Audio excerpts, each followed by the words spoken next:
Alguna vez ha pasado, seguro, un aparato electrónico que de repente, sin más, se muere. Pues muchas veces el culpable es invisible, un enemigo silencioso que se esconde en los circuitos. Hoy nos vamos a convertir en detectives de la electrónica y vamos a aprender 5 maneras de cazar a ese culpable, el cortocircuito. A ver, ¿por qué falla la electrónica? A veces es un golpe, otras es simplemente el paso del tiempo, pero muy a menudo el problema está en su corazón, en la placa de circuito impreso. ¿Qué es lo que pasa ahí dentro para que todo deje de funcionar? Y aquí lo tenemos, uno de los sospechosos más habituales, el cortocircuito. Hay que imaginarlo como un atajo, una vía de escape por la que la electricidad se cuela, ignorando por completo el camino que debería seguir. Y este atajo puede aparecer en cualquier sitio, ¿eh? En una soldadura que ha salido mal, en un componente que se ha dañado o incluso en las propias pistas de cobre del circuito.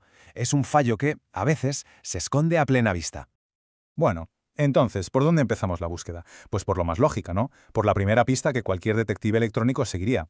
La lógica, la verdad, es impecable. Un cortocircuito es, para la electricidad, como una autopista sin peajes, resistencia casi cero. Así que, en teoría, es tan fácil como coger un multímetro y medir esa resistencia. Donde el valor caiga en picado, ¡bingo! Ahí está el culpable. Claro, pero como suele pasar, la teoría se da de bruces con la realidad. Si fuera tan sencillo, vamos, las reparaciones serían un juego de niños. El problema, en realidad, es una cuestión de escala. Y es que en el mundo microscópico de una placa de circuito, las diferencias de resistencia son diminutas. Estamos hablando de miliohmios. Para un multímetro normal, esto es como intentar pesar una pluma con una báscula para camiones. Es que simplemente no tiene la sensibilidad que hace falta. Para eso se necesitaría un equipo mucho más preciso.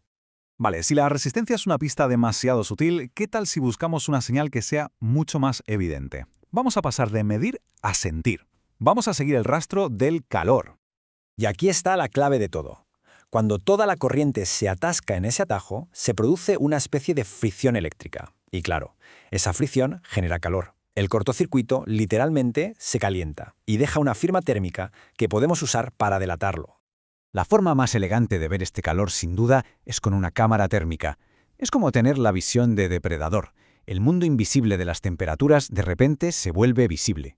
El punto del cortocircuito brillará como un faro en la noche, haciendo la búsqueda supervisual y, la verdad, bastante fácil. Pero ojo que no siempre es tan fácil como buscar el punto que más brilla.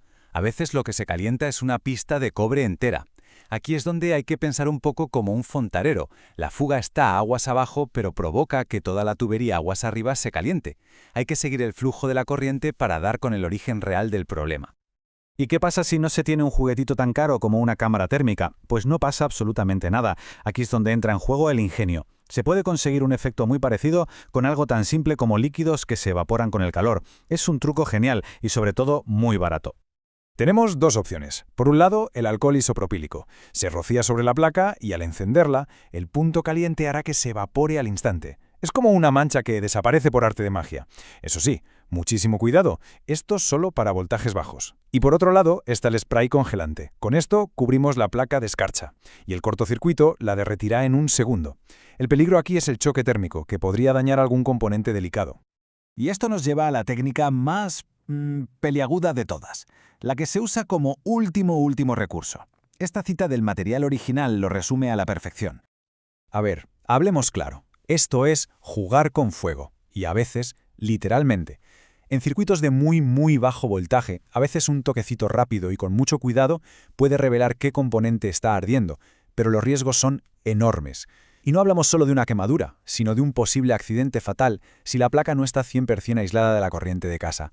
La regla de oro es, y debe ser siempre, la seguridad ante todo. Siempre.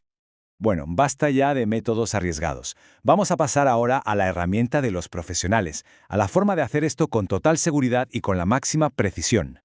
Y aquí llegamos a una pregunta clave, a una especie de paradoja. Para encontrar el calor, necesitamos darle corriente a la placa. Pero claro, si hay un cortocircuito, el fusible saltará al momento. Entonces, ¿cómo podemos alimentar el circuito sin que se apague solo? Pues la solución es una fuente de alimentación de laboratorio. Con ella podemos actuar como si fuéramos cirujanos. En lugar de conectar la placa a toda la potencia, lo que hacemos es inyectar un voltaje y una corriente muy bajos. y totalmente controlados. Lo justo para que el culpable se caliente y se delate, pero sin la fuerza necesaria para provocar más daños o para que salten las protecciones. Aquí se tiene el control absoluto. Perfecto. Pues ya hemos explorado varias herramientas de detective. Vamos a ponerlas todas juntas en nuestra caja de herramientas para diagnosticar problemas. Como se puede ver, aquí no hay una única solución mágica. Cada método es una herramienta, con sus ventajas y sus inconvenientes. La elección correcta va a depender del equipo que se tenga a mano, de la situación concreta y, sobre todo, del nivel de riesgo que se quiera asumir. Y para terminar, una pregunta para reflexionar. De todas estas formas de cazar un fallo, desde la alta tecnología de una cámara térmica hasta el ingenio de usar un poco de alcohol o el riesgo de usar los propios dedos, ¿cuál de todas ellas resulta más sorprendente o ingeniosa? La verdad es que es fascinante ver cómo la lógica y la física se pueden aplicar de maneras tan distintas para resolver un mismo problema.